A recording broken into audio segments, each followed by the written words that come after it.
Hello students, let's resume our Haryana G K quick revision series. So आजकल हमने previous years के question paper जो CET के हुए हैं ग्रुप डी ग्रुप सी, ये सीरीज स्टार्ट कर रखी है। इसमें आज हमारा है 4th क्वेश्चन पेपर हम करने जा रहे हैं, जो कि अटेम्प्ट किया गया था 21/10/2023 को, और ये है शिफ्ट 2। शिफ्ट 1 का मैं करवा चुकी हूँ, आज हम करेंगे shift 2। So without wasting time, let's start. First question is, संयुक्त राष्ट्र ने किस वर्ष में उपभोक्ता संरक्षण के लिए संयुक्त राष्ट्र दिशा निर्देशों को अपनाया था? तो कब अपनाया गया था? 1985 में से अपनाया गया था।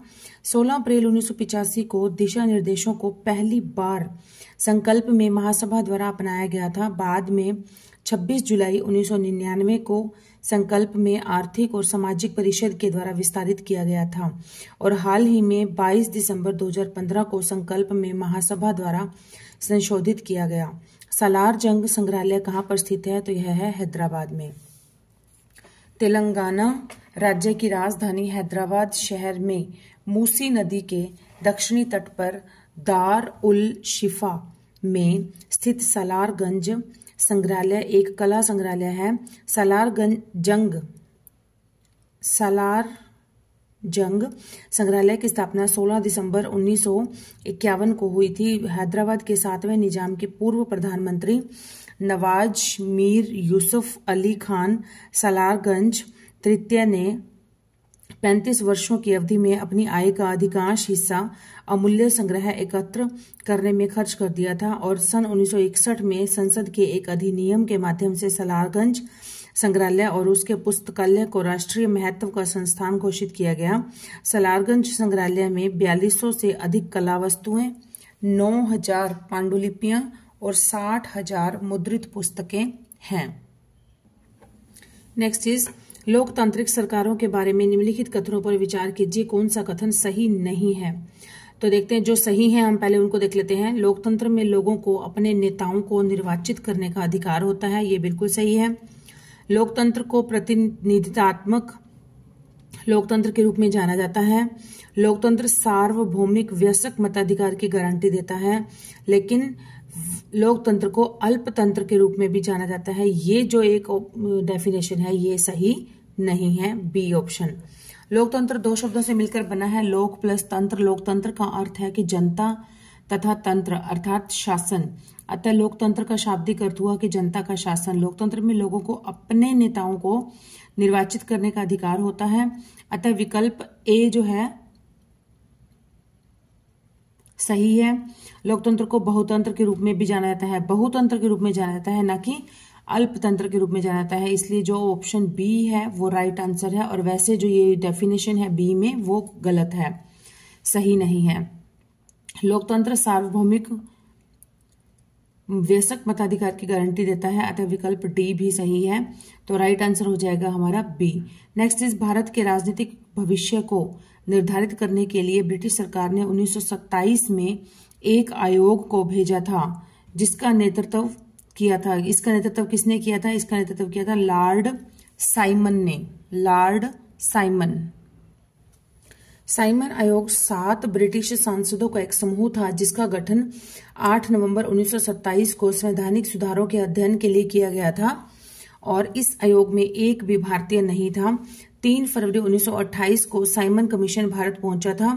कांग्रेस के नेतृत्व में देश में साइमन कमीशन का साइमन गो बैक करके के नारों के साथ विरोध किया गया था। 30 अक्टूबर को लाला लाजपत राय के नेतृत्व में साइमन का विरोध कर रहे युवाओं को पुलिस ने बेरहमी से पीटा, और लाला लाजपत राय पुलिस की लाठियों से घायल हो गए थे।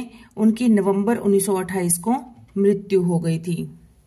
नेक्स्ट इज, राष्ट्रीय आधुनिक कला संग्रहालय कहाँ पर स्थित है? तो यह है हमारा नई दिल्ली में स्थित है। कहाँ पर है? नई दिल्ली में।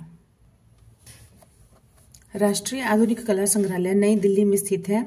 इसका उद्घाटन 29 मार्च 1954 को उपराष्ट्रपति डॉक्टर एस राधाकृष्णन के द्वारा किया गया था। इसकी बेंगलोर और मुंबई में 2 शाखाएं हैं। यह संग्रहालय जयपुर हाउस में है, जो कि इंडिया गेट के आसपास सेंट्रल हेक्सागन में स्थित है। यह संग्रहालय संस्कृति मंत्रालय भारत सरकार द्वारा संचालित है। नेक्स्ट इज पृथ्वी को नीला ग्रह क्यों कहते हैं, तो ये हम सब जानते हैं क्योंकि पृथ्वी पर जो है 71% से अधिक पानी है, इसलिए जब उसको अंतरिक्ष से देखा जाता है तो पानी की वजह से यह नीले रंग की दिखाई देती है। पृथ्वी का 71% से अधिक भाग पानी से ढका हुआ है, अंतरिक्ष से यह नीला दिखाई देता है, इसलिए पृथ्वी को नीला ग्रह कहा जाता है। जब सूर्य की रोशनी पानी तक पहुंचती है तो पानी जो है वो सफेद रोशनी में सभी रंगों की रोशनी को अवशोषित कर लेता है और केवल नीली रोशनी को ही परावर्तित करता है। इस प्रकार अंतरिक्ष से देखने पर पृथ्वी नीली दिखाई पड़ती है। नेक्स्ट इज गांधी जी दक्षिणी अफ्रीका से भारत में किस वर्ष वापस आए थे, तो यह आए थे 1915 में। दक्षिणी अफ्रीका से गांधी जी आए थे 1915 में वापस आ गए थे। नेक्स्ट इज 9 जनवरी 1915 को महात्मा गांधी दक्षिण अफ्रीका से बंबई के अपोलो बंदरगाह पर उतरे थे, जिनका हजारों कांग्रेसी कार्यकर्ताओं ने गर्मजोशी से स्वागत किया था। नेक्स्ट इज किस महाद्वीप में देशों की संख्या सबसे अधिक है, कौन से महाद्वीप में है, तो यह है अफ्रीका महाद्वीप में। अफ्रीका महाद्वीप में सबसे अधिक देश हैं, कितने हैं, 54 हैं। और अफ्रीका एकमात्र ऐसा द्वीप है जिसमें से कि कर्क रेखा, भूमध्य रेखा और मकर रेखा तीनों रेखाएं जो है वो गुजरती हैं, किसमें से, अफ्रीका में से। नेक्स्ट इज कॉलम 1 को कॉलम 2 से मैच करना है, तो यहाँ पर हो जाएगा रेयोत, महाल, निज, रेयोती। क्या मतलब होता है इसका, रेयोत, रेयोत का मतलब होता है खेतीहर, रेयोत का मतलब होता है खेतीहर। महाल, महाल का मतलब होता है गांव, महाल का मतलब होता है गांव। और निज, निज का क्या मतलब होता है, निज मतलब होता है अपना, है ना, निज तो हमें पता है, निज का मतलब होता है अपना। देखो निज का सबको पता ही होता है कि अपना होता है, तो यहाँ पर देखो सी जो ऑप्शन है इसका 4 आना चाहिए, सी का 4 दो जगह पर है, तो ये दो ऑप्शन तो वैसे एलिमिनेट हो गए, ए और डी। ए और डी एलिमिनेट हो गए तो बी और सी बचे हमारे पास, तो इसमें से हम फाइनल कर देंगे। रेवती, रेवती होता है रेवत की भूमि पर खेती करना, डी का 3rd, तो यहाँ पर आंसर राइट आंसर हो जाएगा बी। महालवाड़ी एक भू राजस्व की व्यवस्था है जिसके तहत गांव महाल के जमींदारों का प्रधानों से बंदोबस्त किया जाता था। और रेयोत एक खेतीहर श्रमिक है जिसकी अपनी भूमि पर खेती करना निज कहलाता है, और रेयोती रेयोत की भूमि पर खेती करना कहलाता है। नेक्स्ट इज किस लकड़ी से सबसे बढ़िया बल्ले बनाए जाते हैं, तो यह बनाए जाते हैं विलो, विलो वृक्ष, विलो वृक्ष जो है इसकी लकड़ी से सबसे बढ़िया बल्ले बनाए जाते हैं, बैट बनाए जाते हैं। शरपत या विलो पेड़ की लकड़ी से बने बल्ले सबसे बढ़िया होते हैं। क्रिकेट के बल्ले बनाने के लिए कश्मीरी और अंग्रेजी विलों की लकड़ियां इस्तेमाल की जाती हैं। कश्मीरी विलों के बल्ले भूरे रंग के होते हैं जबकि अंग्रेजी विलों के बल्ले सफेद होते हैं। क्रिकेट बल्ले की लंबाई जो होती है वो 38 इंच होती है और चौड़ाई जो होती है वो 4.25 इंच से अधिक नहीं होनी चाहिए। नेक्स्ट इज खबर लहरिया समाचार पत्र जो उत्तर प्रदेश के चित्रकूट जिले में 8 दलित महिलाओं द्वारा चलाया जाता है, किस स्थानीय भाषा में प्रकाशित होता है, तो यह होता है बुंदेली भाषा में। खबर लहरिया हिंदी की उपबोली बुंदेली में प्रकाशित एक आंचलिक समाचार पत्र है। इस पत्र को सन 2009 के यूनेस्को साक्षरता पुरस्कार के लिए चुना गया था और यह पत्र दलित ग्रामीण महिलाओं के द्वारा निरंतर नामक अशासकीय संस्था के प्रोत्साहन से निकाला जाता है। खबर लहरिया की शुरुआत 2002 में उत्तर प्रदेश के चित्रकूट से हुई थी। नेक्स्ट इज मध्य प्रदेश के किस जिले में खजुराहो समूह के स्मारक स्थित हैं, तो यह है छतरपुर में। हिंदू और जैन धर्म के स्मारकों का एक समूह खजुराहो स्मारक समूह मध्य प्रदेश के छतरपुर जिले में स्थित है।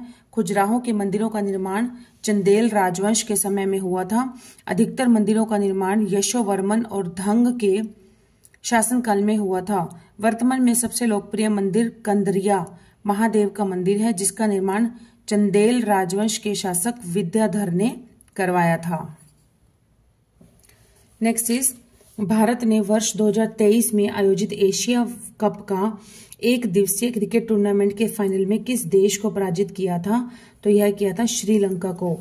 भारत व श्रीलंका के बीच 2023 में एशिया कप का एक दिवसीय टूर्नामेंट का फाइनल मैच हुआ था जिसमें भारत ने श्रीलंका को हराकर एशिया कप जीता था। नेक्स्ट इज भारत में निम्नलिखित में से कौन सा पंचायती राज प्रणाली का भाग नहीं है? तो यह है ग्राम सभा। ग्राम सभा है, जिला परिषद भी है, ग्राम पंचायत भी है, लेकिन जो ग्राम परिषद है ये ग्राम पंचायत राज प्रणाली का भाग नहीं है। नेक्स्ट इज भारत में राज प्रणाली के 3 स्तर हैं, कौन कौन से? ग्राम पंचायत, पंचायत समिति और जिला परिषद। ग्राम सभा ग्राम पंचायत का एक अंग है। ग्राम पंचायत में ग्रामीणों व निर्वाचित पंचायत सदस्यों की सभा को ग्राम सभा कहा जाता है। ग्राम परिषद नाम की कोई प्रणाली पंचायत राज प्रणाली का हिस्सा नहीं है। नेक्स्ट इज जब प्राकृतिक उत्पादों को विनिर्माण के माध्यमों से अन्य रूपों में परिवर्तित किया जाता है तो इसे किस रूप में जाना जाता है? तो यह जाना जाता है द्वितीयक रूप में, द्वितीयक क्षेत्र माना जाता है उसे। ठीक है, तो इसके प्राकृतिक जो नेचुरल प्रोडक्ट्स होते हैं उनको किसी न किसी कोई ना कोई मैन्युफैक्चरिंग प्रोसेस से होकर कोई और रूप में जब उसको ढाल दिया जाता है तब वह कौन सा प्रोसेस कहलाता है? तो यह कहलाता है द्वितीयक प्रोसेस, द्वितीयक क्षेत्र। द्वितीयक क्षेत्र को विनिर्माण क्षेत्र भी कहा जाता है। यह उन गतिविधियों को शामिल करता है जिसमें प्राकृतिक उत्पादों को विनिर्माण के तरीकों के माध्यम से अन्य रूप में बदल दिया जाता है, जिन्हें हम औद्योगिक गतिविधियों से जोड़ते हैं। इसे औद्योगिक क्षेत्र भी कहा जाता है। नेक्स्ट इस कॉलम 1 में दिए गए कॉलम 1 को कॉलम 2 से मैच करना है। Match the column 1 2। तो देखिए छोटी आंत, बड़ी आंत, उदर, मुंह। छोटी आंत का क्या काम होता है? छोटी आंत क्या काम करती है? भोजन का अवशोषण करती है, भोजन का अवशोषण। और बड़ी आंत क्या करती है? बड़ी आंत का काम होता है मल का बनना। बड़ी आंत का काम होता है मल का बनना। उदर मतलब पेट। पेट क्या करता है हमारा?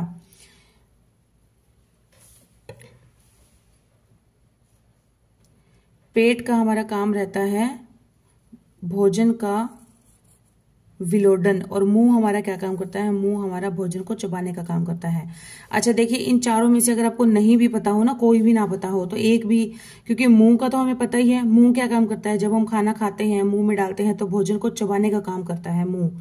ठीक है, डी का हो गया 1। तो यहाँ पर आप 1 2 3 4 चारों में देखिए डी का 1 तो सिर्फ एक में ही दिया हुआ है, बाकी सब में तो डी का 1 ऑप्शन ही नहीं है। तो तीनों अपने आप से ही एलिमिनेट हो गए, क्योंकि इस चीज के लिए तो हम कॉन्फिडेंट ही हैं कि मुंह का काम होता है भोजन को चबाना। तो इसलिए हमारा जो राइट आंसर हो जाएगा वो डी हो जाएगा। बाकी तीनों ऑप्शन में आपको कितनी भी कंफ्यूजन हो, लेकिन एक का कॉन्फिडेंस से आने से ही आप उसको ठीक कर सकते हैं। ठीक है, तो यहाँ पर हो जाएगा पाचन अंग कौन कौन से हैं? छोटी आंत का काम होता है भोजन का अवशोषण करना।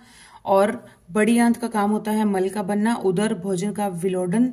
और मुंह का काम होता है भोजन को चबाना। नेक्स्ट इज निम्नलिखित में से कौन सा ऊष्मा का सबसे उत्तम चालक है? सबसे उत्तम चालक है तो इन सब में से कौन सा है? वह है चांदी। चांदी जो है वो ऊष्मा का सबसे उत्तम चालक है। चांदी ऊष्मा का सबसे अच्छा चालक है। चांदी की बाहरी सतह में ज्यादा मुक्त इलेक्ट्रॉन होते हैं जो कि पूरे उपकरण या धातु की वस्तु में सही तरीके से ऊष्मा का हस्तांतरण करने में मदद करते हैं। नेक्स्ट इज निम्नलिखित में से कौन रक्त के थक्के बनाने में सहायता करता है? तो यह काम करते हैं प्लेटलेट्स। रक्त के थक्के बनाने में प्लेटलेट्स जो है वो हमारी सहायता करते हैं। प्लेटलेट्स को थ्रोम्बोसाइट्स भी कहा जाता है। ये रक्त में मौजूद अन्य घटकों के साथ मिलकर रक्त का थक्का बनाते हैं। नेक्स्ट इज संचारी रोगों का सबसे आम वाहक कौन होते हैं? संचारी रोग मतलब जो कि छूने मात्र से फैल जाते हैं, इन्फेक्शन से फैल जाते हैं, संक्रामक रोग जिन्हें कहते हैं। तो उसका सबसे बड़ा जो एक क्या है उसका कारण? तो यह है घरेलू मक्खी। जो घरेलू मक्खी होती है यही ही इसका सबसे बड़ा कारण होती है। घरेलू मक्खी संक्रामक रोगों का सबसे आम वाहक है। घरेलू मक्खियों के जरिए फैलने वाली बीमारियों को रोकने के लिए घर और आसपास के क्षेत्रों को साफ रखना बहुत जरूरी है। नेक्स्ट इज यदि एक पिंड 100 किलोमीटर की दूरी 5 घंटे में तय करता है तो इसकी रफ्तार क्या हो जाएगी? तो इसकी रफ्तार हो जाएगी 100 को 5 से डिवाइड कर देंगे 20 किलोमीटर प्रति घंटा हो जाएगी। नेक्स्ट इज वे पदार्थ जो लाल लिटमस को नीले रंग में बदल देते हैं उन्हें क्या कहते हैं? तो वे होते हैं क्षारीय। कौन से होते हैं वो? क्षारीय होते हैं, जो कि लाल लिटमस को नीले लिटमस में नीले रंग में बदल देते हैं। वे पदार्थ जो लाल लिटमस को नीले रंग में बदल देते हैं उन्हें वे प्रकृति में क्षारीय पदार्थ होते हैं। इनका पीएच 7 पीएच लेवल जो है वो 7 से अधिक होता है और ये स्वाद में कड़वे होते हैं। क्षार लाल लिटमस पेपर को नीला कर देते हैं। नेक्स्ट इज तिलचट्टा वायु नलिकाओं के नेटवर्क के माध्यम से सांस लेता है, जिन्हें डैश कहा जाता है। वायु नलिकाओं के नेटवर्क के माध्यम से सांस लेता है तो इसे कहते हैं श्वास नली। तिलचट्टा वायु नलिकाओं के नेटवर्क के माध्यम से सांस लेता है, जिन्हें श्वास नली कहा जाता है। इस नेटवर्क में पतली शाखाओं वाली नलिकाएं होती हैं जो कि वायु से ऑक्सीजन को शरीर के सभी हिस्सों में ले जाती हैं। नेक्स्ट इज निम्नलिखित में से कौन सा ग्रह लाल रंग का दिखाई देता है? तो यह रेड प्लैनेट। रेड प्लैनेट किसे कहते हैं? मंगल ग्रह को। मंगल ग्रह को कहा जाता है रेड प्लैनेट। सौर मंडल में मंगल ग्रह लाल रंग का होता है, अतः इसे लाल ग्रह भी कहते हैं। मंगल ग्रह की मिट्टी का लाल होने का कारण है आयरन ऑक्साइड, जो कि रात के समय में मंगल ग्रह लाल रंग का दिखाई देता है। नेक्स्ट इज मनुष्य के शरीर का सामान्य तापमान कितना होता है? तो यह होता है 98.4 डिग्री फारेनहाइट होता है। 98.4 डिग्री फारेनहाइट होता है, लेकिन सेंटीग्रेड में देखें तो 37 डिग्री सेल्सियस होता है।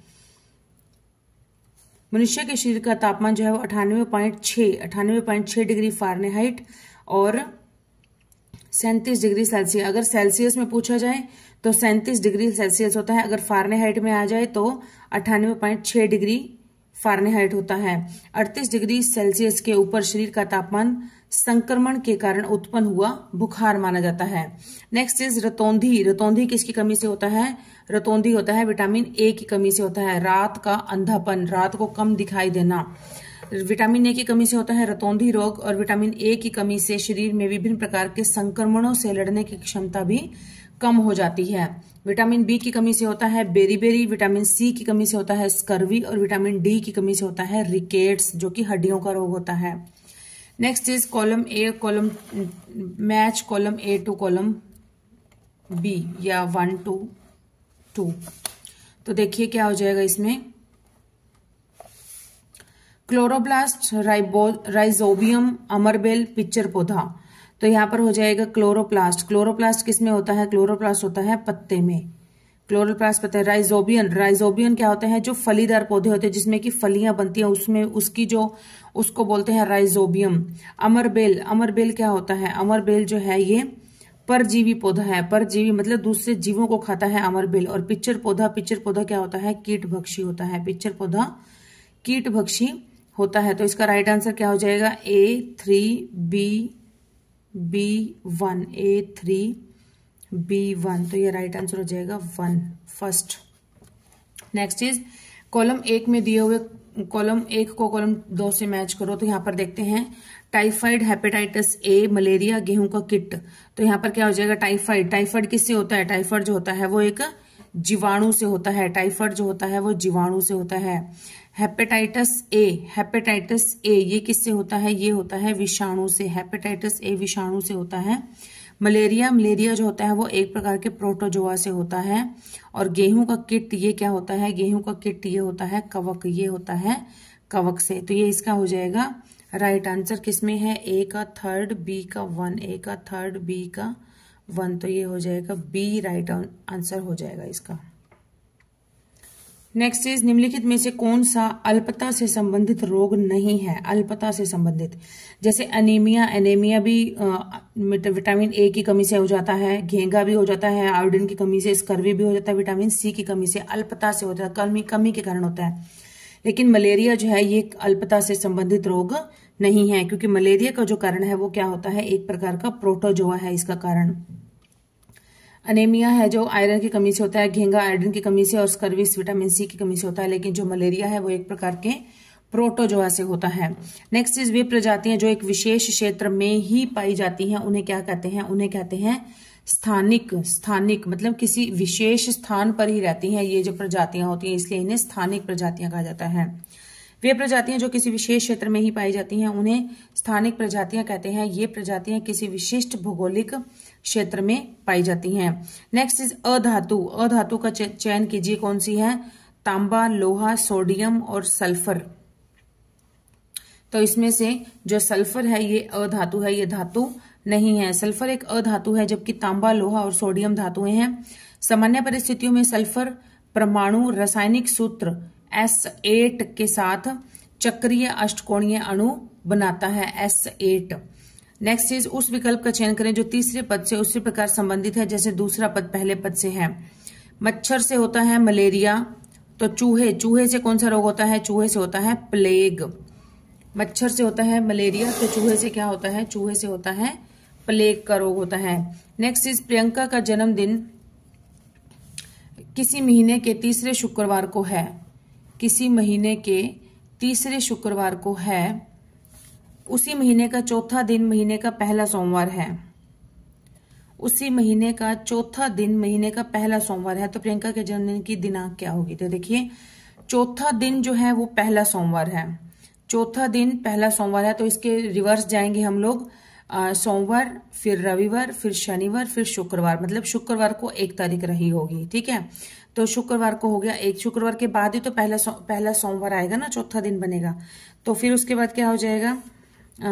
तीसरे शुक्रवार को इसका बर्थडे है, तो तीसरे में क्या हो जाएगा? 1 और 7 8, 8 और 7 15। तो कौन सी तारीख हो जाएगी? 15 तारीख हो जाएगी उसके जन्मदिन की, 15 तारीख। विषम का चयन कीजिए। कबूतर, कीवी, गोरैया, तोता। तो यहाँ पर कीवी जो है वो अन्य से भिन्न है। कबूतर, गोरैया, तोता ये पक्षी हो गए। कीवी भी एक टाइप का पक्षी होता है वैसे तो, कीवी फ्रूट भी होता है, दोनों बातें होती हैं। नेक्स्ट इज, यदि एक निश्चित कूट भाषा में मसूरी को ये लिखा जाता है तो उसी कूट भाषा में दिल्ली को क्या लिखा जाएगा? तो हम इसकी ट्रिक देखते हैं, किस पैटर्न से इसको लिखा गया है। एम के बाद है 2 प्लस कर दिए, यू में से 1 माइनस कर दिया, एस में 2 प्लस कर दिए, एस में फिर अगले एस में 1 माइनस कर दिया। तो इस तरह से हो जाएगा। एक बार 2 प्लस करना है, एक बार 1 माइनस करना है। तो डी का प्लेस होता है 4 में 2 प्लस किया 6 पे आ जाएगा एफ। ई का होता है 5 में से 1 माइनस किया 4 का हो जाएगा डी। एल में 2 प्लस किया तो यहां पर हो जाएगा एन। एच में से 1 माइनस किया जी, और एक आई में 2 प्लस किया तो के हो जाएगा। नेक्स्ट इज, तो इसका राइट आंसर हो जाएगा एफ डी एन जी के, तो ये राइट आंसर है बी। नेक्स्ट इज, नीचे दी गई जानकारी को पढ़कर दिए गए प्रश्नों को, तो ए स्टार बी का अर्थ है कि बी ए का भाई है। ए डैश ये बी का अर्थ है कि ए बी की पत्नी है। ए हैशटैग बी का अर्थ है कि बी ए का पुत्र है। यदि P $Q star R hashtag S है तो नीचे दिया गया कौन सा कथन सही है? तो यहां देखिए, इसको हम एक्सप्लेन करते हैं यहां से।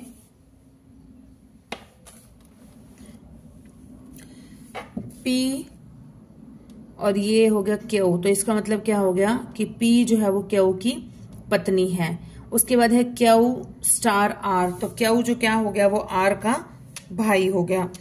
नेक्स्ट है R hashtag S. R hashtag S, hashtag का मतलब है कि एस जो है वो आर का पुत्र है। तो यहां पर ये बताना है कौन सा कथन सही है। एस जो है वो आर का पुत्र है, पी क्यू की पत्नी हो गई और क्यू आर का भाई हो गया। तो यहां पर क्या हो गया, क्यू जो हो गया वो एस का क्या हो गया, भतीजा हो गया। क्यू एस जो हो गया वो क्यू का भतीजा हो जाएगा, क्योंकि क्यू का भाई हो गया आर का बेटा हो गया एस। तो एस जो है वो क्यू का भतीजा हो गया और क्यू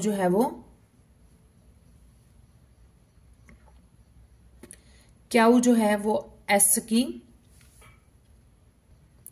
क्यू जो हो जाएगा वो एस का चाचा हो जाएगा। नेक्स्ट इज, दी गई श्रृंखला में लुप्त पद जो मिसिंग है इसको फाइंड आउट करना है। 125 25 5 डैश 1/5 1/25 ऐसे करके। तो यहां पर हम देखते हैं कैसे होएगा, ये किस पैटर्न से है।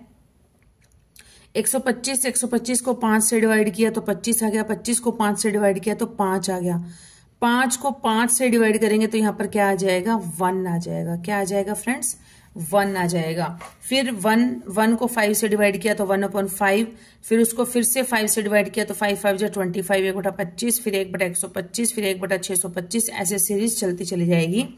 तो यहां पर इसका राइट आंसर हो जाएगा 1। नेक्स्ट इज, नीचे लिखे गए अंग्रेजी अक्षरों के समूह को अव्यवस्थित क्रम में दिया गया है तो इसको मतलब व्यवस्थित करना है। इसको देखिए क्या है, LNSAIG, तो ये बनेगा SIGNAL, सिग्नल बन जाएगा। क्या बन जाएगा? शब्द बन जाएगा सिग्नल। सिग्नल एस कौन से नंबर पे है? 3, 5 और 6। 3, 5, 6, ये भी गलत हो गया, ये भी कटेगा, ये भी कटेगा, तो क्या आ गया? 3, 5, 6, 2, 4, 1, 2, 4, 1 हो जाएगा signal. Next is Sarita 24 metre पश्चिम की ओर चलने के बाद अपने दाएं मुड़कर 24 मीटर चलती है। इसके बाद वह अपने बाएं मुड़ती है और 16 मीटर चलती है।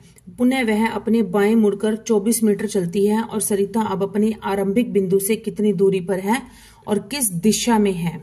तो यहां देखेंगे हम कि सरिता जो है वो कहाँ खड़ी है।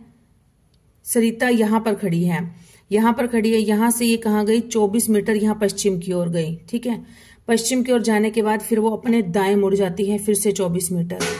फिर उसके बाद फिर से वो बाएं मुड़ जाती है 16 मीटर और फिर वो अपने बाएं मुड़कर यहां पर आ गई 24 मीटर। तो यहां से यहां ये बताना है कितनी दूरी पर है। 24 ये पहले से थी और 16 ये इसकी पैरेलल हो गई ना, इसकी इक्वल हो गई। 16 मीटर ये हो गई। 16 और 24 कितना हो जाएगा? 40 मीटर हो जाएगा।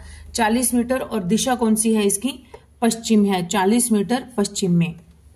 नेक्स्ट इज कुछ कुत्ते मछलियां हैं और कुछ मछलियां पक्षी हैं। तो निष्कर्ष बताना है कि कुछ कुत्ते पक्षी हैं, कुछ पक्षी कुत्ते हैं। तो इसमें से कौन सा राइट है हम देखते हैं कि वैसे तो इसमें से कोई किसी का भी एक दूसरे से मैच ही नहीं हो रहा है बिल्कुल भी, है ना। तो हम इसका जो डायग्राम है वो देखते हैं। कुत्ते ये हो गए कुत्ते, कुछ कुत्ते जो है वो मछलियां हो गए, ये हो गए कुछ कुत्ते मछलियां। ठीक है, और कुछ मछलियां जो है वो पक्षी हो गए।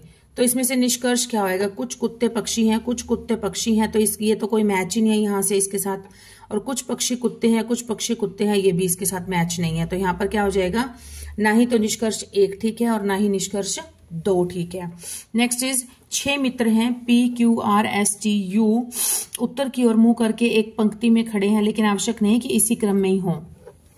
तो कैसे कैसे है इसका क्रम हम देखते हैं कि P जो है P वो T के बाएं ओर खड़ा है, R के दाएं ओर है। P जो है वो T के बाएं ओर है, P T के बाईं ओर हो गया और R के दाईं ओर हो गया, मतलब R और T के बीच में हो गया P।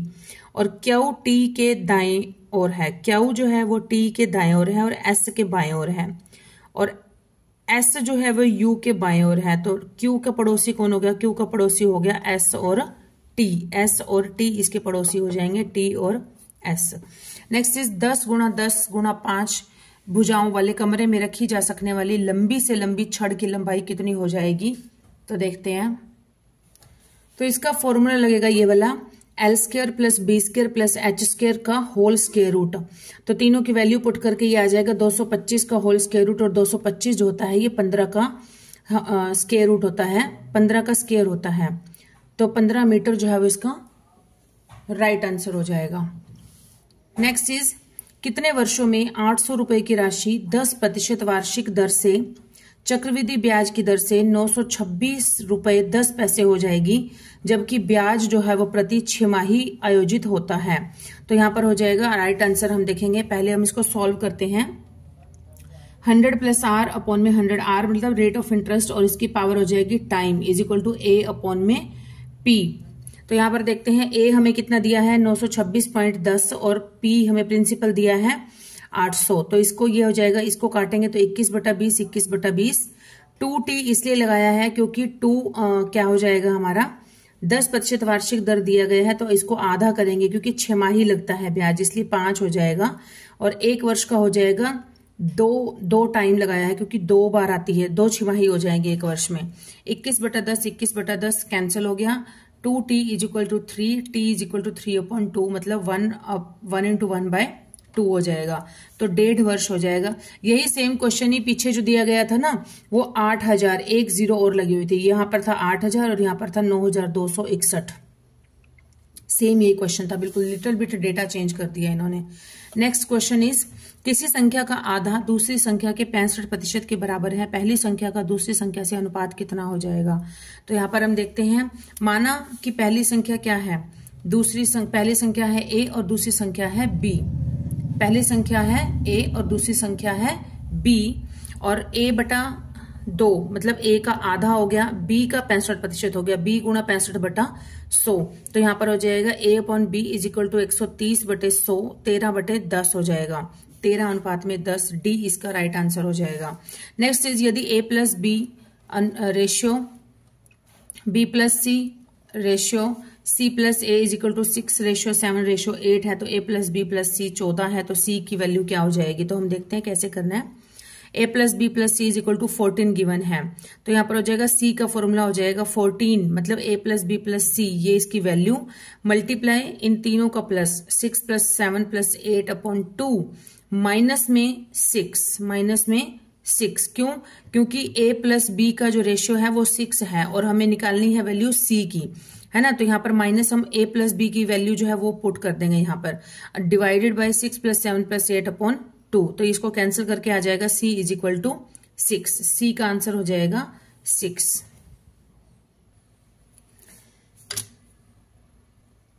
नेक्स्ट क्वेश्चन इज एक संख्या को दो भागों में इस प्रकार विभाजित किया गया कि पहले भाग के 5 गुना को दूसरे भाग के 11 गुना में जोड़ने पर संख्या का 7 गुना प्राप्त हुआ, पहले भाग का दूसरे भाग से अनुपात क्या होगा। तो इसका सॉल्यूशन देखते हैं। पहला भाग है 5 गुना दूसरे भाग का 11 गुना, दोनों को जोड़ा तो 7 गुना प्राप्त हुआ, तो डिफरेंस कितना हुआ, 5 से 7 का डिफरेंस हुआ 2 और 11 से 7 का डिफरेंस हुआ 4, तो यहाँ पर अभीष्ट अनुपात हो जाएगा 2:1।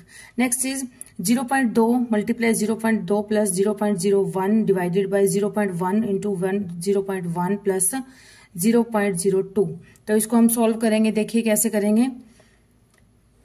2 को 2 से मल्टीप्लाई करेंगे तो 4 हो जाएगा, और डेसिमल के बाद है 2 डिजिट्स हैं तो 2 लग जाएंगे, यहाँ पर 0.04 हो जाएगा, प्लस में 0.01 डिवाइडेड बाय 1 को 1 से मल्टीप्लाई करेंगे तो 1 आएगा, और 2 डेसिमल के बाद 2 प्लेस होने चाहिए, तो यहाँ पर 2 हो जाएंगे डिजिट, 0.01 हो जाएगा प्लस 0.02, तो ऊपर वाले को ऊपर प्लस कर देंगे तो क्या हो जाएगा 0.05 और नीचे करेंगे तो 0.03। दोनों में ही डेसिमल के बाद 2 डिजिट है तो डेसिमल हटा देंगे, इक्वली डेसिमल हट जाएगा, तो आंसर हो जाएगा 5/3। 5/3 इसका आंसर हो जाएगा। नेक्स्ट इज एक कार 1 सेकंड में 20 मीटर चलती है, तो इसकी किलोमीटर प्रति घंटा बतानी है, क्या रहेगी इसकी चाल। तो 1 सेकंड में चलती है, कार की गति बतानी है, दूरी बटा समय। दूरी कितनी है यहाँ पर 20 मीटर और समय कितना है 1 सेकंड, ठीक है, और 20 बटा में 1 हो जाएगा तो 20 ही आएगा। और जब हम मीटर सेकंड को किलोमीटर में बदलते हैं तो उसको कैसे करते हैं, 18/5 से मल्टीप्लाई करते हैं, 18/5 से मल्टीप्लाई करते हैं। आप इसको सिंपली भी कर सकते हैं कि 18 किलोमीटर, तो यहाँ पर हो जाएगा 1 मिनट में सेकंड कितने होते हैं 3600 बटे में 1 घंटे में सेकंड होते हैं 3600 और 1 किलोमीटर में मीटर होते हैं 1000, तो उससे भी आप डिवाइड कर सकते हो, कंफ्यूज होने की जरूरत नहीं है। यहाँ पर इन्होंने डिवाइड करके 18/5 लिखा हुआ है, तो इसको सॉल्व करेंगे तो आ जाएगा 72 kilometre per hour. Next is यदि a तथा b दो भिन्न पूर्णांक हैं और निम्न में से कौन सा गलत है, तो यहाँ पर हो जाएगा a plus B is equal to b plus a। यहाँ पर a तथा b का मान क्रमशः 2 और 3 लेने पर भिन्न लेना है, क्योंकि यहाँ पर क्या दिया गया है, भिन्न पूर्णांक है, मतलब सेम नहीं है, दोनों अलग अलग है। तो हम यहाँ पर कोई भी वैल्यू आप पुट करके देख सकते हैं, इसमें जरूरी नहीं है कि 2 या 3 दिया जाए, आप कोई भी वैल्यू अपने हिसाब से भी पुट कर सकते हैं, 1 2 भी ले सकते हैं, 4 5 भी ले सकते हैं, कोई भी वैल्यू पुट करके इसको देख लेंगे। हम सभी में पुट करके देखते जाएंगे कि क्या सही आ रहा है, क्या गलत आ रहा है। a plus B is equal to B plus A, 2 plus 3 is equal to 3 plus 2, तो ये क्या हो जाएगा 5 5 इक्वल हो गया, सही हो गया। नेक्स्ट है 2 minus 3 is equal to 3 minus 2 is equal to क्या हो जाएगा 2 माइनस 3 इज इक्वल टू -1 और ये हो जाएगा +1, तो ये इक्वल नहीं है, गलत हो जाएगा।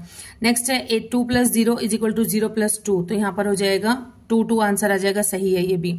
2 minus 0 is not equal to 0 minus 2, ये भी ठीक है। तो यहाँ पर गलत कौन सा है ये बताना है हमें।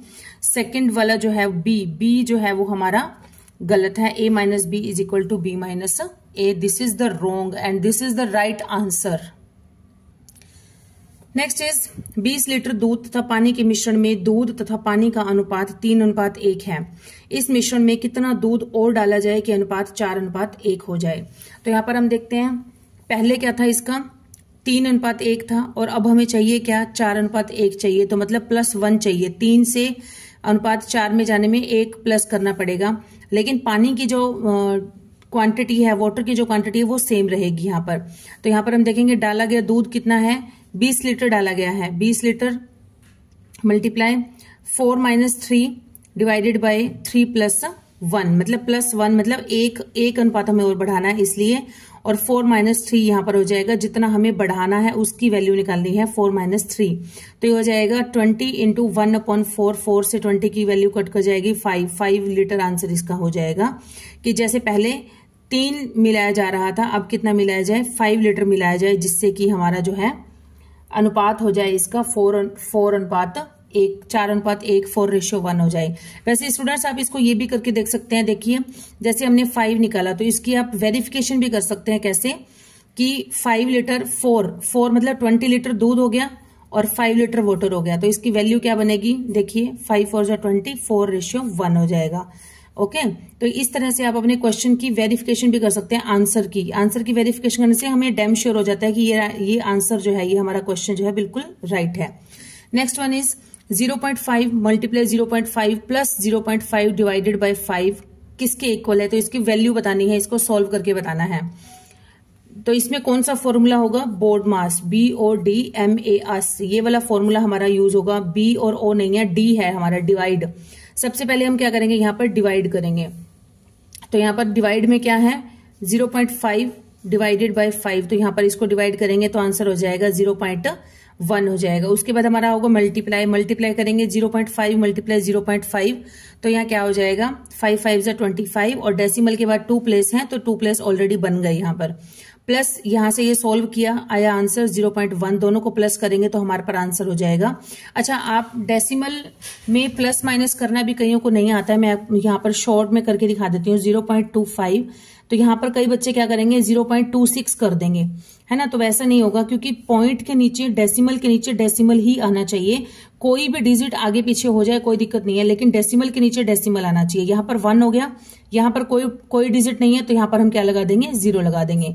तो ये हो जाएगा 5, 2 + 1 3 डेसिमल 0, 0.35 हमारा आंसर हो जाएगा। Right, C option is the right answer. Next one is, किस राशि पर 3 × 3/4% वार्षिक दर से 2/1/3 वर्षों का साधारण ब्याज 210 हो जाएगा। तो यहाँ पर हमें मूलधन बताना है, प्रिंसिपल फाइंड आउट करना है। तो हम देखेंगे कैसे निकालेंगे, साधारण ब्याज गुणा में 100/में दर गुणा समय। ये हमारा एक, अगर एक कोई भी चीज मिसिंग है, जैसे समय, जैसे 3 चीजें होती हैं, मूलधन, दर और समय, तीनों में से अगर कोई भी मिसिंग है जो हमें फाइंड आउट करना है, उसको बाहर रख देते हैं और बाकी जो दोनों चीजें हमें अवेलेबल होती हैं उसको यहां पर रख देते हैं और यहां साधारण ब्याज गुणा में 100 हो जाता है। साधारण ब्याज है 210 गुणा में 100 और दर है हमारे पास 3 × 3/4 गुणा 2 से 1/3। सॉल्व करेंगे इसको तो क्या हो जाएगा, हमारा 2400 हमारा आंसर आ जाएगा। मूलधन हमारा प्रिंसिपल हो जाएगा 2400। B is the right answer. Next one is, यदि किसी वस्तु का विक्रय मूल्य उसके क्रय मूल्य का 4/3 गुना है तो इस सौदे में लाभ प्रतिशत कितना हो जाएगा। तो हम देखते हैं, सॉल्यूशन देखते हैं इसका क्या होएगा। यदि विक्रय मूल्य इज इक्वल टू क्या है, क्रय मूल्य गुणा में 4/3, ठीक है। विक्रय मूल्य क्रय मूल्य का 4/3 है, तो विक्रय मूल्य यहाँ क्रय मूल्य डिवाइड में हो जाएगा, इज इक्वल टू 4/3 हो जाएगा। लाभ क्या हो जाएगा, यहाँ पर ये जो इक्वेशन क्लियर हो रही है सामने, यहां से क्या हो रहा है कि अगर हमारा क्रय मूल्य 3 है तो विक्रय मूल्य है 4, तो लाभ कितना हो जाएगा, 4 - 3 गुणा में 100 बट्टे में 3 क्यों आएगा, क्योंकि नीचे हम क्या रखते हैं, फॉर्मूला के अकॉर्डिंग क्रय मूल्य रखते हैं हमेशा। जिस पर हमें लाभ या हानि प्रतिशत निकालना होता है, तो हम किस पर निकालते हैं, लाभ या हानि प्रतिशत निकालते हैं क्रय मूल्य पर। यहाँ हो जाएगा 4 में से 3 गया 1 गुणा 100 बटे में 3, तो यहाँ हो जाएगा 33 सही 1/3% इसका लाभ प्रतिशत हो जाएगा। D is the right answer. Next one is, A, B तथा सी ने मिलकर एक व्यापार में 50,000 रुपए लगाए। यदि ए ने बी से 4,000 रुपए अधिक लगाए और बी ने सी से 5,000 रुपए अधिक लगाए और 35,000 के कुल लाभ में ए का भाग कितना हो जाएगा, ये बताना है हमें। तो हम देखेंगे पहले हम तीनों की इक्वली रेशियो निकालेंगे, क्योंकि रेशियो से ही हम डिवाइड कर पाएंगे कि किसका कितना प्रॉफिट परसेंट रहेगा। A plus B plus C is equal to 50,000, total लगा है 50,000। तो A ने कितना लगाया है, हमने माना कि C ने लगाए X, हमने मान लिया कि C ने कितने रुपीज लगाए, X रुपीज लगाए। तो A ने B से 4,000 अधिक लगाए हैं और B ने C से, तो B का कितना हो जाएगा, C का हमने मान लिया X, तो B का हो जाएगा X प्लस 5,000। और A का कितना हो जाएगा, A ने B से भी 4,000 ज्यादा लगाए, तो B ने 5,000 उससे ज्यादा लगाए थे, 5 और 4 हो गए 9,000 रुपए। A ने लगाए X प्लस 9,000 और B ने लगाए X प्लस 5,000 प्लस C ने लगाए X इज इक्वल टू 50,000। तो यहां पर हम X की वैल्यू फाइंड आउट करेंगे। X की वैल्यू हो जाएगी 12,000। 12,000 किसका हमने माना था, X C का। C ने लगाए 12,000, B ने लगाए 12,000 से 5,000 रुपए ज्यादा, तो 17,000, और A ने लगाए B से भी 4,000 ज्यादा लगाए, तो 17 प्लस 4 21,000। तो इनकी रेशियो बन जाएगी 21:17:12। तो इसका अब हम इसमें निकाल सकते हैं कि A का जो लाभ है वो कितना होगा। तो A का लाभ है, A का जो अनुपात था, A का जो हिस्सा था कितना था, 21 बटे में तीनों का टोटल हो जाएगा। तीनों का टोटल जितना भी है हमारे पास, ये 21 प्लस 17 प्लस 12 गुणा में टोटल लाभ हमारा कितना है, 35,000। एक्चुअल प्रॉफिट है 35,000, 35,000। तो 21 बटे 50 गुणा में 35,000, इसको सॉल्व करेंगे तो हमारे पास आ जाएगा 14,700। तो फ्रेंड्स यहाँ पर A का पूछा गया है, अगर क्वेश्चन में चेंज होके आ जाता है B का लाभ क्या होगा, C का क्या होगा, तो सेम ऐसे ही कर पाएंगे आप। जैसे कि B का पूछा जाए तो 17 ऊपर आ जाएगा, 17 बटे में 21 प्लस 17 प्लस 12, मतलब जो पार्ट हमें निकालना है उसका पोर्शन जो है वो ऊपर रख दिया जाएगा न्यूमरेटर में, और बाकी डिनोमिनेटर में इन तीनों को प्लस हो जाएगा, मल्टीप्लाई जितना भी प्रॉफिट, एक्चुअल प्रॉफिट हमें गिवन होता है वो हो जाएगा। इसी तरह से B का और C का किसी का भी आप फाइंड आउट कर सकते हैं। अगर क्वेश्चन में थोड़ा सा ट्विस्ट आता है तो आप इस तरह से सॉल्व कर सकते हैं। नेक्स्ट वन इज, तीन संख्याओं 2p, 5p तथा 7p का एलसीएम क्या हो जाएगा। तो हम निकालते हैं, क्या हो जाएगा हमारा एलसीएम, सभी को मल्टीप्लाई हो जाएगा। p कॉमन है, इन तीनों में p कॉमन है, p, बाकी 2, 5, 7 ये तो किसी से डिविजिबल ही नहीं है, तो चारों की मल्टीप्लीकेशन हो जाएगी। p multiply 2 multiply 5 multiply 7 is equal to 70p। This is the right answer, 70p is the A option. Next one is, A एक कार्य का 1/4 भाग 10 दिन में कर सकता है और B उसी कार्य का 40% भाग करने में 20 दिन लगाता है, और जबकि C उसी कार्य का 1/3 भाग करने में 13 दिन लगाता है। तो तीनों ने मिलकर उस काम को, तीनों में से कौन उस पूरे काम को कम से कम समय में करेगा, मतलब तीनों में से सबसे कम समय कौन लगाएगा उस काम को कंप्लीट करने में। तो let's see the solution. A का समय कितना हो जाएगा, A 10 दिन में करता है और 1/4 भाग करता है, तो 1/4 का उल्टा हो जाएगा, 4/1 हो जाएगा, क्योंकि हम यहाँ पर डिवाइड करेंगे, 10 को डिवाइड करेंगे 1/4 से, 1/4 से डिवाइड करेंगे तो मल्टीप्लाई चेंज हो जाएगा मल्टीप्लाई में, तो ये हो जाएगा 4/1। तो टोटल 40 दिन में एक काम खत्म करेगा। B कितने दिन में करेगा, 20 का 40% भाग, तो 20 को डिवाइड करेंगे 40/100, तो मल्टीप्लाई करेंगे 100/40, 50 दिन में हो जाएगा। C का हो जाएगा 39 दिन में। तो देखिए हमारे सामने है, A ने किया 40 दिन में, B ने 50 दिन में और C ने 39 दिन में। तो तीनों में से सबसे कम समय किसने लगाया, C ने। तो C is the right answer. Next one is, English का पार्ट यहां से स्टार्ट हो जाता है। Choose the alternative which best expresses the meaning of the underlined idiom. He had to confess his crime because he was caught red handed. Caught red handed मतलब रंगे हाथों पकड़ना। तो इसका क्या आंसर रहेगा, देखिए, caught sleeping no, caught very late no, caught easily no. रंगे हाथों पकड़ना मतलब कोई भी क्राइम, जो भी अपराध किया जा रहा है वो उसी मोमेंट पर पकड़े जाना जब वो क्राइम किया जा रहा है। Caught while doing the crime. Okay, so D is the right answer. Next question is, find out the part of the sentence which has an error. If he is millionaire, he would help the Millennium Project in the future. तो यहां पर क्या है, if लगाकर इसको एक conditional sentence बना दिया गया है। If he is a millionaire, Millionaire के लिए बोला गया है, तो यहां पर क्या है, कोई ऐसी अगर कोई विश होती है जो कि बहुत दूर तक मतलब पूरी नहीं हो सकती, या फिर इन फ्यूचर कभी हो भी सकती है 20, 40, 50 साल बाद, लेकिन जैसे मिलियनियर है ये तो उसकी रिचनेस पे डिपेंड करता है ना। बट यहाँ पर क्या है, अभी इसकी बात कर रहे हैं तो यहाँ पर क्या हो जाएगा, हम लोग यूज करेंगे इज नहीं आएगा, इज की जगह आएगा ही वर। जैसे I were the prime minister, if I were the prime minister, if I were the billionaire, है ना। तो इस तरह से ऐसी कोई विश होती है तो उसके लिए हम क्या लगाते हैं, ही वर लग जाता है। आए होता है तो उसके साथ भी वर लग जाता है, तो यहाँ पर ही इज नहीं आएगा, ही वर आएगा। If he were a millionaire he would help the millennium project in the future. तो यहाँ पर ए पार्ट के अंदर ही एरर है। The following sentence in a conditional form, मैंने आपको बताई दिया कंडीशनल फॉर्म में है ये। इट्स एक्सप्रेस अनरियल और इम्प्रोबेबल सिचुएशन। तो इफ यहां पर अगर वुड दिया है तो वुड दिया है तो यहां पर क्या हो जाएगा, पास्ट सिंपल लग जाएगा, तो यहां पर लगेगा he were. Next is find out the antonym of absurd. Absurd का एंटोनियम बताना है। एंटोनियम होता है उसका अपोजिट वर्ड। तो एब्सर्ड का मतलब होता है वाइल्डली, अनरीजनेबल, इलॉजिकल। तो इसका एंटोनियम क्या हो जाएगा, रीजनेबल। ये इसके मीनिंग हो गए, वाइल्डली, अनरीजनेबल या इलॉजिकल। इसके अपोजिट हो जाएंगे, अनरीजनेबल का रीजनेबल हो गया, सेंसिबल, प्रैक्टिकल, लॉजिकल या फिर sane. Okay, next one is, तो इसमें C option is the right answer हो जाएगा। नेक्स्ट है choose the alternative which best expresses the given sentence in active voice. The invitation cards will be sent today. The invitation cards will be sent today. They will send the invitation cards today. No, यहां पर will be है तो will be मतलब ये already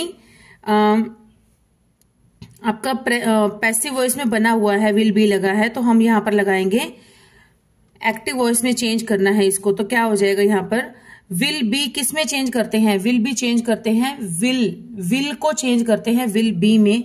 तो यहां पर हो जाएगा they will send the invitation cards today। देखिए they will send the invitation cards today, ये एक्टिव वॉइस हो जाएगा। और अगर इसी को अपोजिट हम बनाकर देखें, the invitation cards will be sent today। Next is fill in the blank with the appropriate option given below। ऊपर वाले का डी ऑप्शन राइट रहेगा। if you dash no confidence in self you are twice defeated in life। तो यहां पर क्या हो जाएगा, if you dash no confidence, यहां पर रहेगा जो भी सेंटेंस है उसमें आपका पोजेशन शो की गई है, पोजेशन। तो इफ यू हैज, यू के साथ हैज तो आता ही नहीं है, हैड नोट नहीं आ सकता क्योंकि यहां पर क्या है, यू आर ट्वाइस, मतलब यहां पर प्रेजेंट सिंपल है, तो इसलिए यहां पर क्या हो जाएगा, हैड नोट भी नहीं आ सकता, हैज भी नहीं आ सकता। हैज तो आता ही नहीं है, हैव इसके साथ, हैविंग भी नहीं आएगा। तो यहां पर क्या बचा हमारे पास, हैव बच गया। If you have no confidence in self you are twice defeated in life. Next one is pick out the correctly spelled word. जो इसमें से राइट स्पेलिंग है वो बतानी है आपको, कौन सी है right spelling. Manipulation, manipulation, manipulation, manipulation. तो यहां पर राइट है MANI, मैनी, PULATION। सिंपल सी सेंटेंस स्पेलिंग है, इसमें कोई इसमें वो नहीं है, प्रॉब्लम वाली बात नहीं है। मैनिपुलेशन, मैनी, MANI PULATION। मैनिपुलेशन का मतलब होता है कंट्रोलिंग समवन और something to your own advantage, often unfairly और dishonestly. Okay, next is pick out the synonym of the underlined word. Synonym बताना है। सिनोनिम का मतलब होता है सेम मीनिंग, मतलब पर्यायवाची जिसे हम कहते हैं। तो ये हो जाएगा the cellphone industry has ushered a new phase of communication.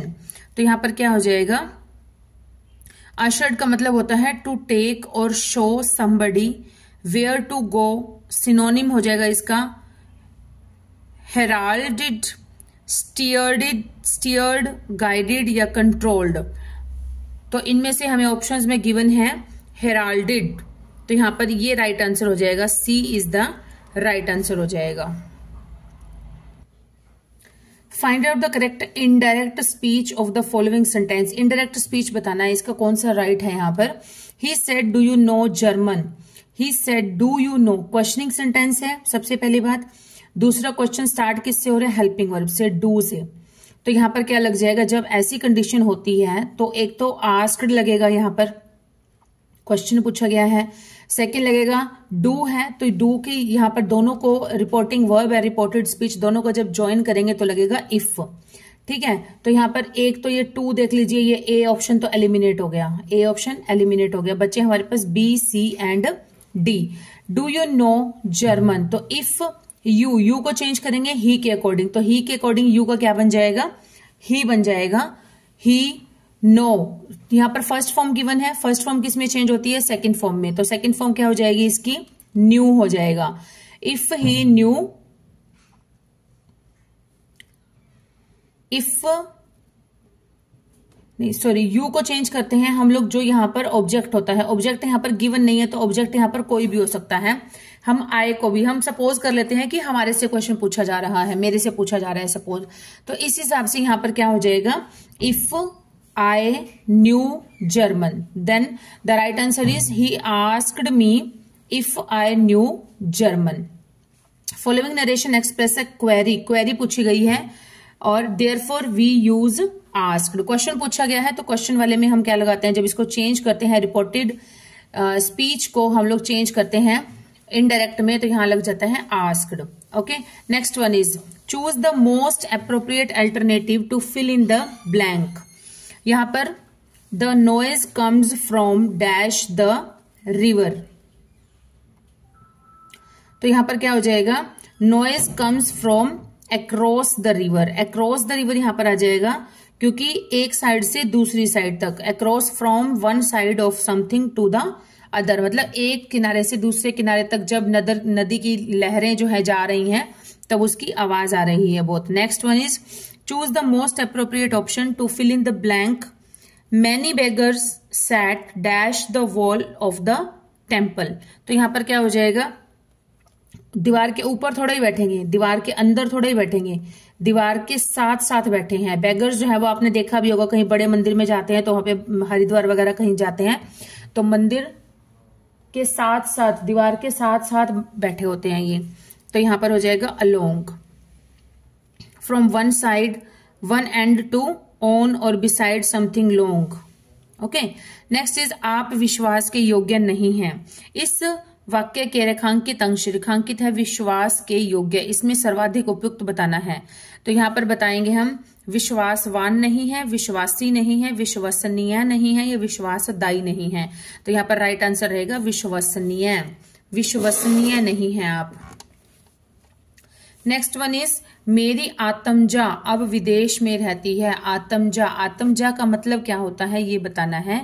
आत्मजा के लिए प्रयुक्त पर्यायवाची कौन सा रहेगा, आत्मजा, आत्मजा का पर्यायवाची क्या होगा। आत्मजा होता क्या है, आत्मजा होता है बेटी, आत्मज, आत्मज होता, अगर आ की मात्रा नहीं लगती, आत्मज होता है तो उसका मतलब होता है बेटा, आ की मात्रा लग गई तो ये बन गया आत्मजा मतलब बेटी, बेटी का पर्यायवाची है। तो यहां पर देखते हैं इसमें पर्यायवाची कौन सा है, बेटी, माँ, पत्नी, बहन। ये जरूर एक औरत के रूप हैं सभी, लेकिन एक्चुअल में जो आत्मजा का पर्यायवाची रहेगा वो रहेगा बेटी, बेटी, तनु, तन्या, तन्या, सुता, सुता भी होता है सुता, तो इसके हैं आत्मजा, अंगजा, तन्या, कन्या, पुत्री, लड़की। सुता भी होता है एक, सुता इसमें दिया नहीं है, सुता, सुता। नेक्स्ट इज चादर के बाहर पैर पसारना, मुहावरे का उपयुक्त अर्थ क्या होगा। कठिन परिश्रम करना, थोड़े दिन का सुख, आय से अधिक व्यय करना, दबी हुई बात। तो ये तो बिल्कुल बिहेवियरल है। चादर के बाहर पैर पसारना, तो इसका मतलब क्या है कि अपनी आय से, अपनी इनकम से ज्यादा अपना खर्चा करना। नेक्स्ट है ऊंची दुकान फीका पकवान, इस लोकोक्ति का क्या अर्थ है। उच्च और साधारण की तुलना कैसी, नकारण होगा, नकार्य, गुण के विरुद्ध काम होना, केवल बाह्य प्रदर्शन होना। तो यहां पर क्या हो जाएगा, केवल बाह्य प्रदर्शन करना, केवल बाह्य प्रदर्शन करना हो जाएगा ऊंची दुकान फीका पकवान। ऊंची दुकान फीका पकवान मुहावरे का अर्थ है कि दिखावटी होना, अर्थात केवल बाहरी प्रदर्शन करना। नेक्स्ट इज शब्द और उसके विलोम का कौन सा जोड़ा जो है वो सर्वाधिक उपयुक्त है। तो यहां पर हम देखते हैं अंत, उदय, नहीं उदय का अस्त होता है, ये गलत हो गया। अस्त आदि, ये गलत हो गया, ये भी आदि अंत होता है, उदय अस्त होता है।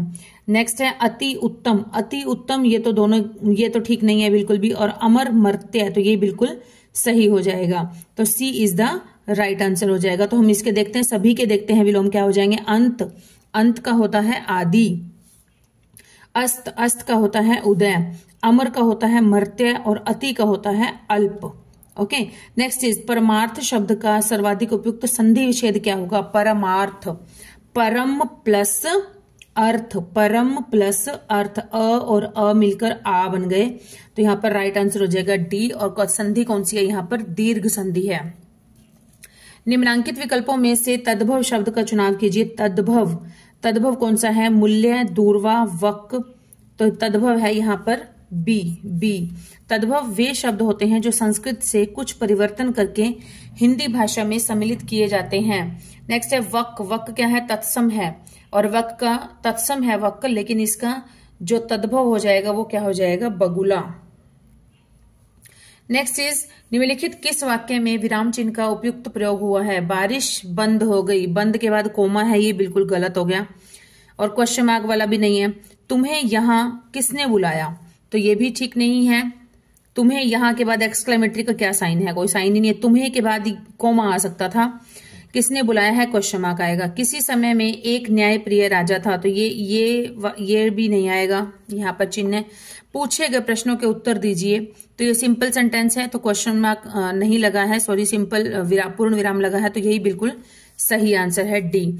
पूछे गए प्रश्नों के उत्तर दीजिए, बिल्कुल सही है। बारिश बंद हो गई, ये ऐसे लिखा जाएगा जिस तरह से ये नीचे लिखा हुआ है। तुम्हें यहाँ किसने बुलाया है, ये भी सिंपल ऐसे लिख के और क्वेश्चन मार्क लग जाएगा। किसी समय में एक न्यायप्रिय राजा था, इसमें कोई साइन नहीं आएगा, सिंपली लास्ट में पूर्ण विराम आएगा। नेक्स्ट सेंटेंस इज दिया गया कौन सा विकल्प कर्म कारक का सही उदाहरण नहीं है। सुरेश पुस्तक पढ़ता है, वह खेत जोतेगा, भूखे को रोटी चाहिए, सरिता ने भाषण दिया। तो कर्म कारक क्या होता है, कर्ता के द्वारा किए गए कार्य का प्रभाव जिस व्यक्ति या वस्तु पर पड़े उसे कर्म कारक कहते हैं। इसका कारक क्या है, कर्ता ने कर्म को, तो यहां पर क्या हो जाएगा, सुरेश को पुस्तक पढ़ता है, नो। वह खेत को जोतेगा, नो। सरिता को भाषण, नो। भूखे को रोटी चाहिए, तो रोटी किसको चाहिए, भूखे को रोटी चाहिए, तो यहां पर भूखे को रोटी चाहिए, ये हो जाएगा हमारा कर्म कारक का सेंटेंस। दिए गए किस शब्द की वर्तनी शुद्ध नहीं है। प्रतिनिधि, वत्सल, क्रमनिष्ठ, पृथुल, तो यहां पर क्रमनिष्ठ नहीं होता है, क्रमनिष्ठ जो है ये गलत है, क्रमनिष्ठ नहीं होता है, ये होता है कर्मनिष्ठ। म को ऊपर के र वाली मात्रा आएगी, यहां पर कर्मनिष्ठ होता है, कर्मनिष्ठ ना कि क्रमनिष्ठ। देख लीजिए कर्मनिष्ठ, कर्मनिष्ठ यहां पर ऐसे लिखा जाएगा। नेक्स्ट इज कीर्ति चक्र पुरस्कार विजेता को कितने एक बार की नगद राशि दी जाती है। नगद धनराशि दी जाती है 51 लाख रुपए, कीर्ति चक्र पुरस्कार में दी जाती है इकाई, दहाई, सैकड़ा, हजार, 10,000, लाख, 10 लाख, तो 51 लाख दिए जाते हैं। नेक्स्ट इज चिंकारा प्रजनन केंद्र कहां पर है। चिंकारा प्रजनन केंद्र है कैरू, भिवानी में, और यह भिवानी जिले की तोशाम तहसील कौन सी पड़ती है, ये तहसील पड़ती है तोशाम, वहां पर गांव का नाम है कैरू।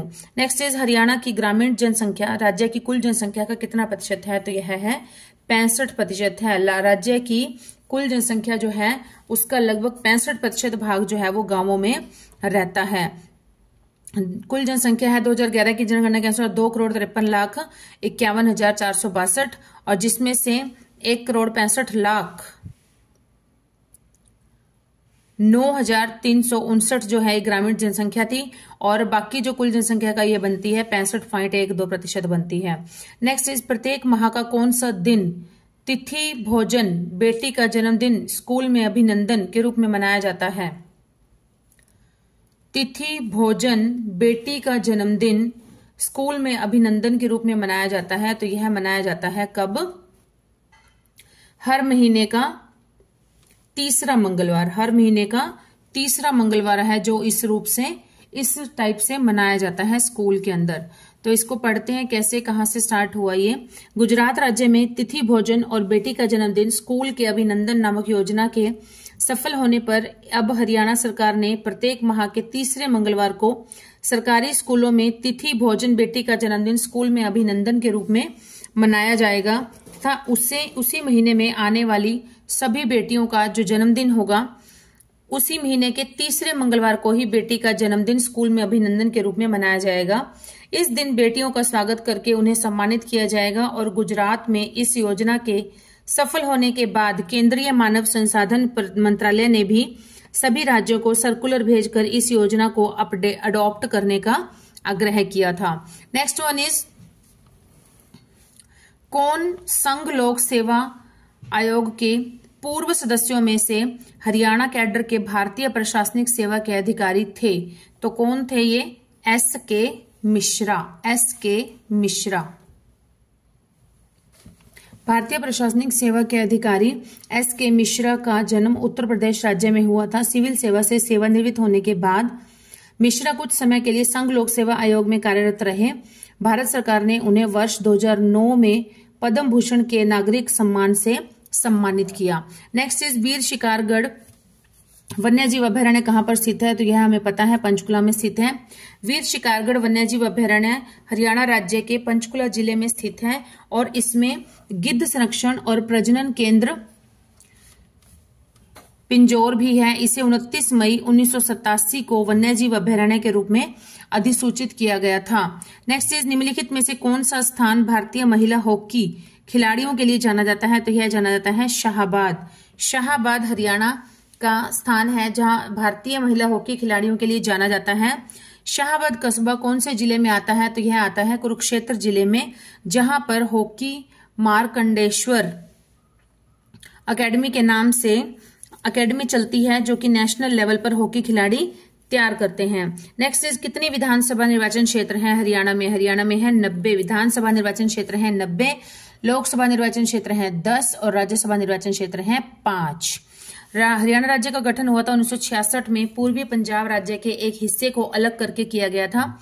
शुरुआत में हरियाणा में विधानसभा की 54 सीटें थी, 54 थी, लेकिन 1967 में बढ़ाकर ये 81 हो गई तथा 1977 में यह बढ़ाकर 90 कर दी गई थी। हरियाणा विधानसभा का मुख्यालय कहां पर है? चंडीगढ़ में है और चंडीगढ़ स्थित कैपिटल कॉम्प्लेक्स में है। हरियाणा राज्य में एक सदनीय विधानमंडल है। नेक्स्ट इज, हरियाणा किस वर्ष पूर्ण राज्य बना? तो यह बना था 1966 में। 1 नवंबर 1966 को पूर्ण राज्य बना था हरियाणा। नेक्स्ट इज, उस जगह की पहचान कीजिए जहां पर गुरु गोबिंद सिंह जी पहाड़ी राजाओं के साथ युद्ध के बाद 52 दिनों तक रुके थे। तो यह कहां पर रुके थे? पहाड़ी राजाओं के साथ युद्ध के बाद रुके थे गुरुद्वारा कपाल मोचन, जो कि कहां पर पड़ता है? यमुनानगर में पड़ता है। सिखों के 10वें गुरु गोबिंद सिंह भंगानी युद्ध के बाद कपाल मोचन में रुके थे। यहां पर रुकने पर उन्होंने ऋण मोचन व कपाल मोचन में स्नान किया था। कपाल मोचन और ऋण मोचन तीर्थों के बीच एक प्राचीन अष्टकोण गुरुद्वारा है। उन्होंने कार्तिक पूर्णिमा के दिन गुरु नानक देव के पर्व को गुरु पूर्व मानने वालों की सारी कामनाएं पूरी होने का वरदान दिया था। इस पवित्र स्थल पर कार्तिक पूर्णिमा के अवसर पर एक राज्य स्तरीय मेले का आयोजन भी किया जाता है। नेक्स्ट इज, निम्नलिखित में से कौन हरियाणा राज्य की नहर नेटवर्क प्रणाली में नहीं है? हरियाणा की तो यह है भाखड़ा प्रणाली है, यमुना प्रणाली है, सिंधु प्रणाली है, लेकिन लिफ्ट प्रणाली जो है ये हमारी उसमें नहीं है। हरियाणा की नहर नेटवर्क प्रणाली में नहीं है लिफ्ट प्रणाली। नेक्स्ट इज, हरियाणा की नहर नेटवर्क प्रणाली लिफ्ट प्रणाली शामिल नहीं है। नहर नेटवर्क प्रणाली में शामिल नहरें हैं भाखड़ा नहर है, यमुना प्रणाली और उड़ान नहर प्रणाली और सिंधु प्रणाली। नेक्स्ट है, भारत की पर्यावरण रिपोर्ट 2022 के अनुसार सतत विकास लक्ष्य हासिल करने में हरियाणा राज्य का कौन सा स्थान रहा है? तो यहां पर हरियाणा का स्थान रहा है, भारत की पर्यावरण रिपोर्ट 2022 के अनुसार हरियाणा का सतत विकास लक्ष्य में स्कोर रहा है 67। हरियाणा 2022 के अनुसार है, 2022 की रिपोर्ट के अनुसार इसका पहला, छठा, 8वां, 9वां कोई भी नहीं है, 67th आया है। और जो 2023-24 की रिपोर्ट आई है उसमें हरियाणा का स्कोर है 72। हरियाणा का कितना स्कोर है? 72 और भारत का है 71 नंबर पर है भारत। हरियाणा राज्य की एक राज्य योजना विधवा पेंशन के बारे में निम्नलिखित कथनों पर विचार कीजिए। 21 वर्ष और इससे अधिक आयु की महिला पात्र है और इसमें 1800 रुपये प्रति माह भत्ता दिया जाता है। तो यहाँ पर ना तो ए है और ना ही बी है। क्यों? क्योंकि वर्ष 1980-81 में हरियाणा में विधवाओं की निराश्रित महिलाओं की पेंशन योजना आरंभ कर दी गई थी 1980-81 में। कब की गई थी? 1980-81 में की गई थी। और उस समय इस योजना का उद्देश्य ऐसी महिलाओं को जो समय अपने साधनों से आजीविका कमाने में असमर्थ हो तथा उन्हें राज्य से वित्तीय सहायता की आवश्यकता हो, सामाजिक सुरक्षा प्रदान करता है। इस योजना में वे महिलाएं जो 18 वर्ष या उससे अधिक की आयु की हैं, यह हरियाणा राज्य की अधिवासी हैं और पात्र हैं। प्रारंभ में पेंशन की दर थी 50 रुपये प्रति माह, जिसे समय समय पर बढ़ाकर 1/4/2021 से इसे 2500 रुपये प्रति माह कर दिया गया है। नेक्स्ट इज सकल राज्य घरेलू उत्पाद के बारे में निम्नलिखित कथन पर हरियाणा का जीएसडीपी कर्नाटक के जीएसडीपी से अधिक है और महाराष्ट्र का जीएसडीपी हरियाणा के जीएसडीपी से अधिक है। तो दोनों में से सही कौन सा है हमारा? केवल बी जो है वो हमारा ठीक है। केवल बी मतलब महाराष्ट्र का जीएसडीपी हरियाणा के जीएसडीपी से अधिक है। वर्ष 2023-24 के लिए हरियाणा जीएसडीपी 11.2 लाख करोड़ रुपए और कर्नाटक के लिए था 25.7 लाख करोड़ रुपए। अतः एक कथन गलत है क्योंकि कर्नाटक का जीएसडीपी हरियाणा के जीएसडीपी से अधिक है और महाराष्ट्र का है 35.2 लाख करोड़। तो यहाँ पर महाराष्ट्र का जीएसडीपी हरियाणा के जीएसडीपी से अधिक है, इसलिए कथन क्या हो जाएगा? बी जो है वो राइट आंसर हो जाएगा। नेक्स्ट है मोतीलाल नेहरू खेल विद्यालय के संबंध में क्या है? यह राय सोनीपत में स्थित है और यह सीबीएसई से संबंध है। तो यह यहाँ पर है, दोनों ही ठीक हैं। यह राई सोनीपत में स्थित है और यह सीबीएसई से एफिलिएटेड है।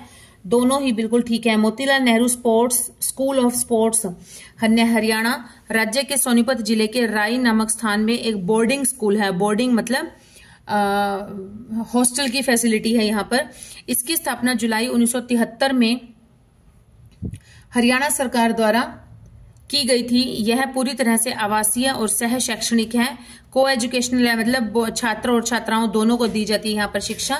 यह स्कूल माध्यमिक कक्षा 10th और वरिष्ठ माध्यमिक कक्षा 12th परीक्षाओं के लिए केंद्रीय माध्यमिक शिक्षा बोर्ड से संबद्ध है।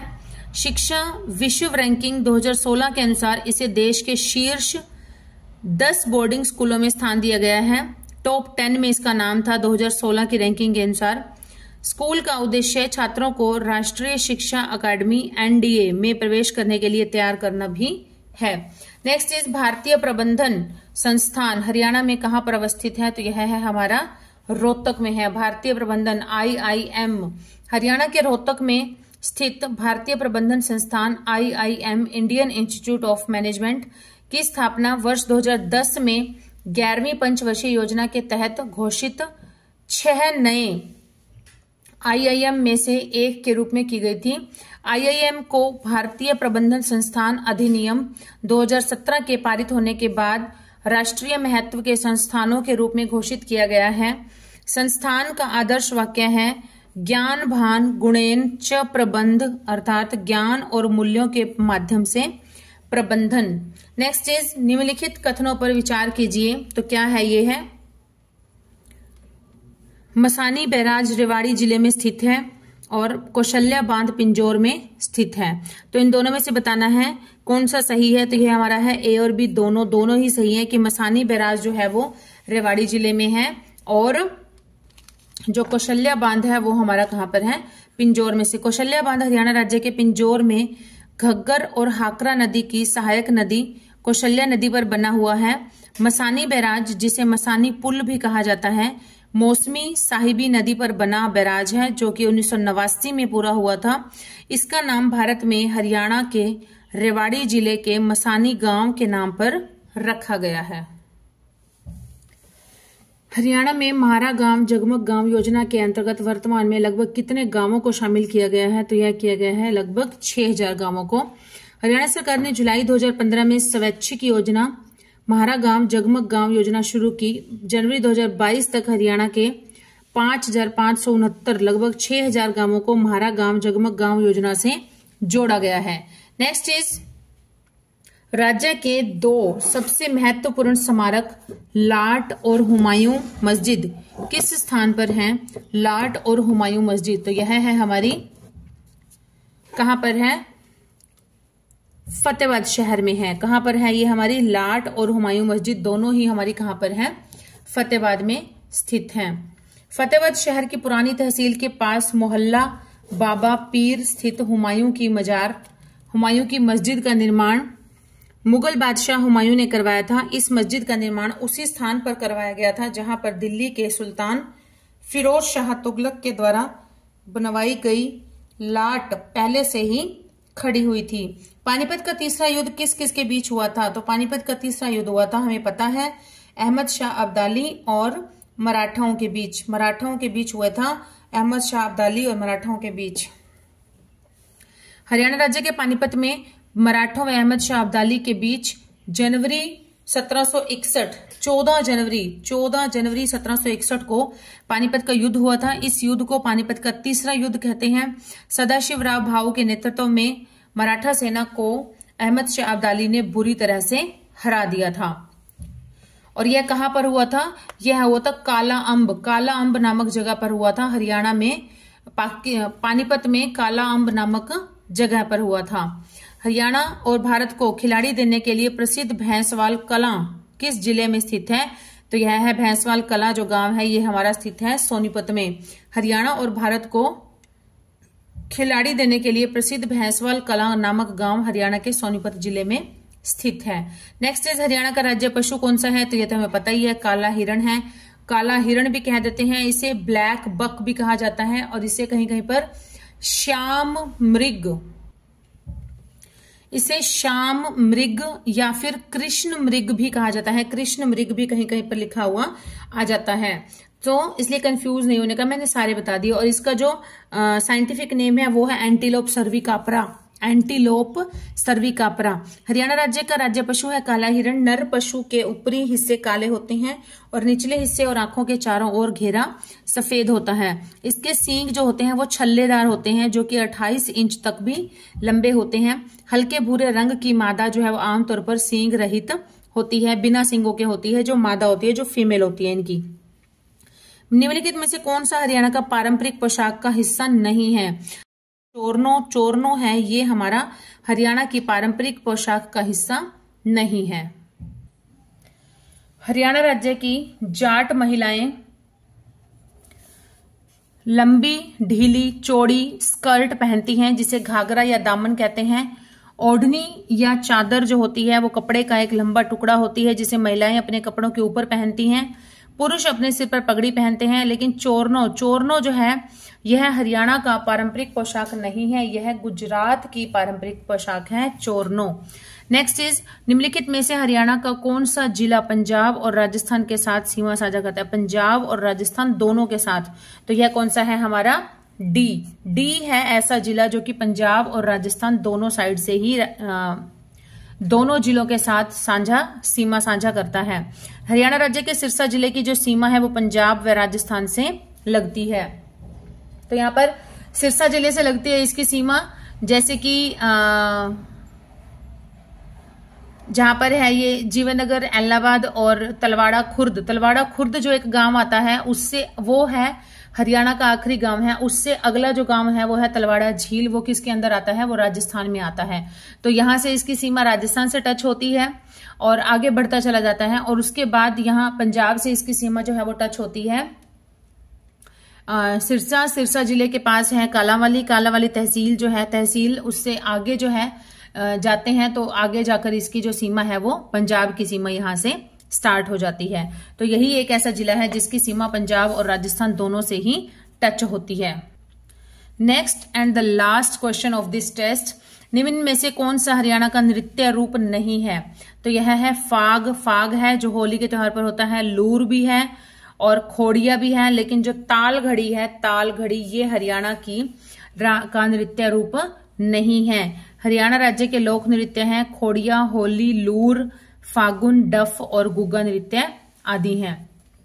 तो स्टूडेंट्स, आज की हमारी क्लास जो है, आज का हमारा जो पेपर है 100 क्वेश्चंस की सीरीज जो है वो आज हम यहीं पर ही कंप्लीट होती है। नेक्स्ट हम स्टार्ट करेंगे इसके CET के आ जाएंगे, ग्रुप 56 के मेंस के एग्जाम आने लग जाएंगे। इसके बाद हम वो वाले question paper, previous question paper solve करेंगे।